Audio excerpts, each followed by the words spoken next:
శ్రద్ధగా పనిచేసేవారు ఏనాటికైనా ఏలతారు. సోమరిపోతుల్లా బతికేవారు వెట్టి చాకిరీ చేస్తూ తమ జీవితాన్ని ముగిస్తారు.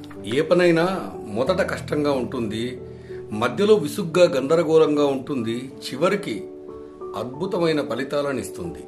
ప్రారంభించడానికి ముందున్న క్షణమే అత్యంత భయంకరమైన క్షణం. ఒక్కసారి మొదలు పెడితే భయం మాయమైపోయి ఆనందం నీ సొంతమవుతుంది. ఇదే ఆఖరి అవకాశం అనుకుని ప్రయత్నిస్తే చరిత్ర సృష్టించే గెలుపు నీ సొంతమవుతుంది. భగవంతుడు మన దారిని ఎప్పుడో సిద్ధం చేస్తాడు. మన వంతుగా ఆ దారిలో మనం నడవాలి అంతే. ప్రశాంతమైన సముద్రం ఎప్పుడూ సమర్థుడైన నావికుణ్ణి తయారు చేయలేదు. తుఫానులే నిన్ను గట్టిగా నిలబెడతాయి. వాటిని శపించకు, స్వీకరించు.